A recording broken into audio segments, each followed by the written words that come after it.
Let's look at our next fear. They're afraid to say yes to your offering because they're afraid of the unknown.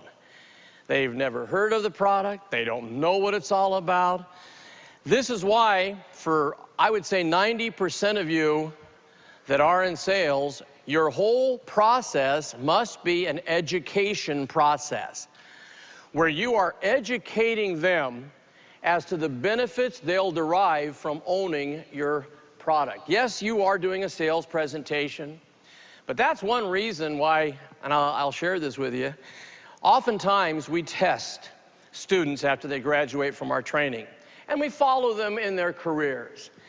And the people that seem to do the best in sales come from either the nursing background or flight attendants. Now, I know that sounds hard to believe, but we've followed these people, and the reason is, I feel, is a nurse is a teacher. A flight attendant has to put up with some people that sometimes are very nasty. They'd have to learn how to handle the people in pain.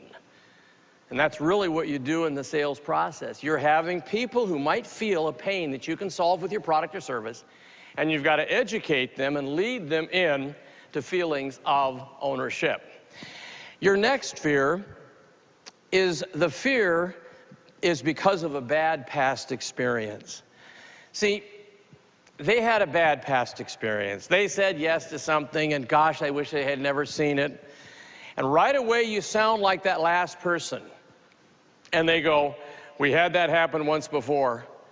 Now, you'll also find another truth. You that work with people over 50, as they look into their golden years, they are reluctant to take risks like they did when they were younger. So you really have to make them secure with your presentation to where they feel, boy, this is really going to be good for me. And that's why, again, they'll have bad past experience memories if you don't handle them properly in your presentation. Now, number 8 is important. Their fears can be based on prejudice, meaning someone prejudiced them. I had this happen in my career. It was the only time it ever happened once in all the years I was in business and sales.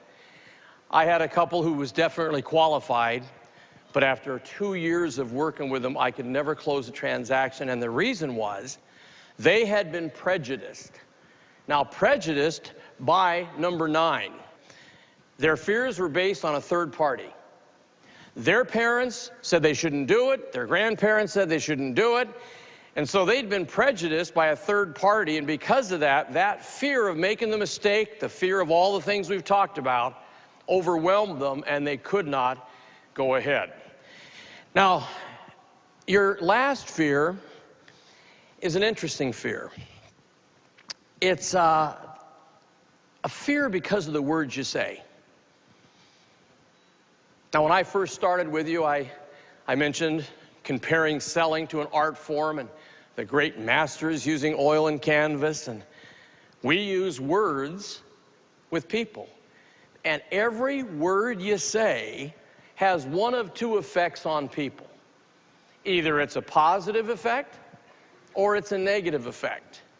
And I'm going to really ask all of you that are participating to not use these 8 words, because I totally believe a person can be this close to saying yes or this close to saying no. And all of a sudden they hear one of these words and the fear overwhelms them. Now, the first word you don't want to ever say to them when you're telling them how much the product or service is the words cost or price. See, because as soon as you say the cost is, the price is, their first reaction is, it's too much, or we should shop around for a lower price. Now, that's what cost or price triggers.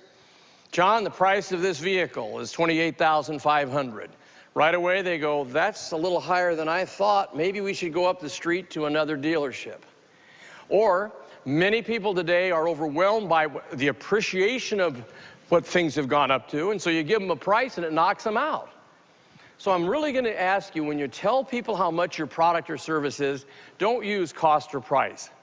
Share with them the total investment or the total amount. Now, the next word is a real fear producer. And I know many of you maybe, when you're asking them to invest, say, well, now let me just go over the down payment. Now, as soon as they hear down payment, the first thing they think is, gosh, I didn't want to come up with the money right now. Because see, down payment means write the check. And they go, we're not doing that. We're only looking today. We're shopping. We're not buying today. So I'd love you, instead of down payment, to say the initial investment or the initial amount. Those do not create the fear that down payment creates. Now, your third word you don't want to say, because everybody in the country has too many of these, and that's the words monthly payment. See, when you say monthly payment, it takes them back to that little table that they sit at once a month, and they write a check, and they hope they have enough money to pay all the bills. So I'd love you to not tell them the monthly payment. Instead, use the monthly investment or the monthly amount. Monthly investment or monthly amount. And of course, your next word. Boy, you talk about a scary word. Don't call it a contract. See, when you say, let's go over the contract, they remember mom and dad saying, don't you get near a contract. In fact, if you get near a contract, you better read the small print, and if you don't understand it, make sure you get an attorney involved. So all of that is built in when you say, let's go over the contract. So instead of calling any printed form that you fill out and they put their signature on, don't call it a contract. Call it either the paperwork or the agreement or the form. See, it's a whole different feeling. The next word you don't want to say is a small word, but it's very fearful. Don't say the word buy. See, when you say, when you buy this, that's what they didn't want to do. They're there to look. So every time you go buy, when you buy, you're going to love buying here, buying there, buy this. They go, we're not doing that today. And many of them you're going to meet have made a pact before they meet you, where that husband said to that wife, Mary, you keep your mouth shut. We're not buying anything. We own too many things. You can't say no. I'm not sure what this whole thing's about. So right away, every moment you say buy, they put up the defenses. So drop by, and from the moment you meet them, use the word own. See, it's amazing. People love to own things. They're just afraid to buy them. And again, it's a whole different feeling. It's amazing. Instead of saying, you know, when you buy in this neighborhood, versus when you own the pride of ownership that people do that live here. And it's a whole different feeling. And we are, again, helping people emotionally say yes. Then the next two words, they're the same in essence, but the next two words are very scary words. They are sell or sold. See, when you say to someone, when I sell you this, right away they go, you're not doing that. We decided we're not buying, you're not selling it. Or some people go, you know, we sold your friends. And they go, yeah, you pushed them into it. You're not doing that to me. So try to drop from your entire vocabulary the words sell or sold. You use the terms get them involved. Get them involved. Or help them acquire. We've helped so many companies acquire this business machine. We get so many families involved in this area. It's amazing. They'll let you get them involved. They'll let you help them acquire it. They just don't want you to sell them. And again, it's a whole different feeling, all right? The next word's a word I really dislike. And when I hear it, I want to grab the person and say, you know, if I were your client and you said that word to me, I would be on my way out because I don't want to get involved in one of those. And the next word you don't want to say is the word deal. See, so many people have gotten into a bad deal that they were told was a good deal. So you, of course, say, this is a good deal, and they go back to the past and go, we had one of those. No, thank you very much. We're not getting involved in another deal. Especially people over 50. They hear the word deal and they go back 10 years ago when they lost all they had in savings because someone said it was a good deal and it wasn't. So instead of the word deal, whenever you're talking about how great this opportunity is, you use that word. Either opportunity or transaction. John, I think you're going to agree this is an excellent opportunity for you. I think it's a transaction you're really going to be happy about. Now, in business-to-business sales, this is wonderful. Because oftentimes your decision maker is not the president or the CEO of a company, and when they hear the word deal, they get skeptical. But when you say to them, this will be a transaction that all of your company will be thrilled with, it doesn't create that fear of a bad deal. Now, you're doing everything right, and you're moving right along. You've filled out your paperwork. You've done everything, and it's now time for you to go for the signature. And you ask them to sign it. Don't ask people to sign anything. What if mom and dad said, don't you sign anything? And that one word sign, where they were heading towards a yes, can push them into no. So instead of sign, we ask them to okay it. John, I'll just need your okay here. Or you can ask them to approve it. John, I'll just need you to approve it. Or you can ask them to authorize it. Just need you to authorize my paperwork as you would a check. Or you ask them to endorse it. It's amazing. They'll okay it, they'll approve it, they'll authorize it, they'll endorse it, but they won't sign it. And I mean it. I've watched it. I had one company do tests on this. They decided after they invested in some more training, they said, hey, let's test this. And it was amazing how many people, when they were asked to sign it, said, we're going to think it over. We'll get back to you. Amazing. And I really want you to work on this. I mean, practice it. John, I'll just need you to okay my paperwork right here, and we'll set up delivery next week. Some of them won't know what you mean. They won't know what you mean. Watch. I'm going to have you be the buyer. All of you are the buyer now. Ready? And I want you to say, when I ask you to go ahead, I want you to say, oh, you mean sign it. Ready? So, John, Mary, I'll just need your approval right here, and we'll set up delivery for next week. When they say, oh, you mean sign it, all I want you to do is give them a nice smile, nod your head, and say one word, fine. And now they know what their job is. Try it, gang, it works. John, Mary, I'll just need your authorization right here. Oh, you mean you want us to sign it? Fine. And nod with a smile, and they know what they're supposed to do, and they will take that pen and put their approval on it if you'll do it just like that. Now let me go into what I consider the thing that makes our organization different than most, because we really work on one subject. And it is the biggest art form of the art form of selling, and it's called the art of closing a sale. And it is the one area that people have the most challenge with.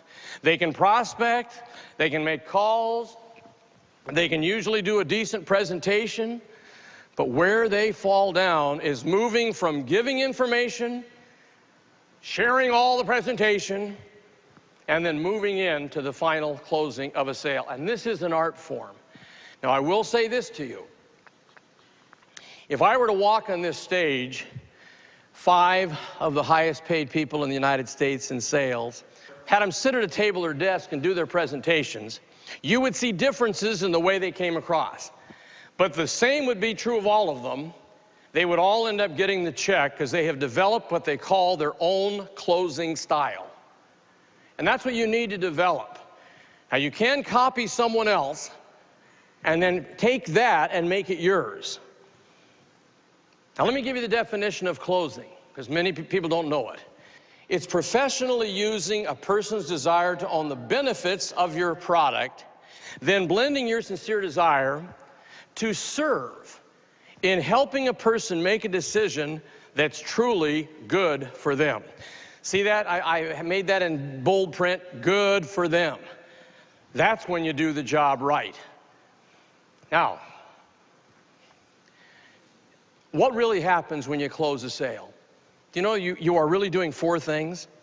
Number 1, you help clients rationalize the decision they want to make. That's what you're doing. You're helping them rationalize it.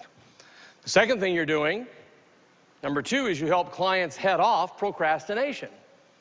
See, they are procrastinators, but with your great presentation, you head that off. Number 3, you help clients deal with their fear. Based on what I've taught you so far today, we don't produce fear with the words we say. Number 4, you help clients overcome indecision. Overcome indecision. Now, those are the 4 things you do when you're great at that table presenting and closing a sale. The final closing, this is the final closing, begins one of 3 ways. The first way it begins, now I'm talking, they know everything they need to say yes, and now I'm going to the final closing. The first way it starts is the buyer asks you a porcupine question, the answer to which you then write on the paperwork by saying, let me make a note of that. In other words, they go, Tom, will you train us to use the copier? You don't say yes. You smile and say, is training something you'd like? When he says yes, you then move right onto the form, well, let me make a note of that. Training required, and I am closing the transaction. That's such a beautiful way to start. The second way it starts, number 2, you ask them what we call a final closing question, and it's a minor close. It's called the test close. So you ask them a test closing question. Gosh, I'd love you that are in sales to just turn to the buyer and just say this sentence. John, how are you feeling about all this so far? I didn't ask him to buy. I said, how do you feel? And when they say they feel good, that's when you know it's time to move right onto your paperwork by just saying, let me make a note of that. The next way it begins, see, there's 3 ways. The third way it begins is you just ask them a reflex question and move on to your paperwork. Now, there's more than this, but the most popular reflex questions. Number 1 is the date. Gang, you're well off if you don't know the date. Just smile and say, you know, John, I've been running at such a pace. Do you know the date? He gives it to you. Just thank him and put it on your form. And you're closing. Number 2, the correct spelling of the name. Don't do this with a Jones or Smith, but if it's Mr. Stinskowski, smile and say, Mr. Stinskowski, can you help me with that spelling? Well, I sure can. He spells it, you fill it out on the form. The third way, which was my favorite, was you ask the middle initial. Mary, did you have a middle initial? She says B. You say, let me make a note of that, and you on the paperwork. And you're going to have such fun when you make this happen. Now, here's another very, very critical point. When you finish filling out any form, you pick it up, you scan it for correctness, and deliver your final closing sentence. And you want to write your own. Let me give you an example. Here's what we call just a generic one. John, with your approval right here, we'll set up delivery for next week. And there you've asked him to put his signature on it. Now, here is the most critical instruction I'll ever give you, and I learned this many years ago. Whenever you ask the final closing question, and you that are taking notes, you can score this big. When you ask that final closing question, you must shut up. See, if you talk, you'll end up owning it. Let them have it. Now, this takes a little work, because it's nerve-wracking. But when you smile and say, John, I'll need your approval right here, and you shut up, all he can do is either give you the reason he's not going ahead or put his approval on the paperwork. I'd like to have you join a very elite group, and those are the people that know how to handle the words, I want to think it over. Now, all of you in sales are going to hear, I want to think it over. And I'd love you to learn what to say, because this is the most important thing you're going to do in all your career is when they say they want to think it over. You want to smile and be real nice and just learn these words. You say, oh, that's fine, Mary. Obviously, you wouldn't take your time thinking this thing over unless you were seriously interested, would you? I mean, I'm sure you're not telling me that to get rid of me, so may I assume that you'll give it very careful consideration. She will agree. Then you simply say, just to clarify my thinking, what phase of this opportunity is it you'd like to think over? Is it the quality of the service I'll render? Is it the color? Is it something I've forgotten to cover? She says no to all of that, and then you simply say, seriously, level with me, could it be the money? Because 9 out of 10 times, it is the money. She will say the next thing. Tom, I think it just costs too much. Please, when anyone says it costs too much, just smile and say, you know, today most things do. Can you tell me about how much too much you feel it is? Now you get an amount of money. Then you move to the next strategy, which is called the reduction to the ridiculous, where you take an amount of money, find out how many years they're going to enjoy the product, get it to an annual amount, then go to a monthly, then to a weekly, then to a daily. See, a home that's only 25 cents a day too much is easy to accept rather than a home that's $3,000 more than they want to pay. And that reduction to the ridiculous is a fabulous technique, all right? The last thing I want to share with you is this. You got to learn to psych up every day in business. No athlete walks on the court of the field without getting some adrenaline pumping. So I'm going to ask you to learn how to psych up, and I'd love you to start tomorrow morning by saying this with enthusiasm 3 times in the morning. Today, I will win. Why? I'll tell you why. Because I got faith, courage, and enthusiasm. Let me hear you do that. Today, I will win. Why? I'll tell you why. Because I have faith, courage, and enthusiasm. You do that 3 times, that adrenaline gets pumping. Now tell your spouse what you're doing. You'll get out of that shower excited for the day. And you got to be excited today. I've so enjoyed presenting this and so hope you'll take the ideas, apply them tomorrow. Have a greater income. Be the person of your dreams. Thank you so much. Hey. Thank you. Thank you. Oh, that's very nice. We hope you've enjoyed this special presentation.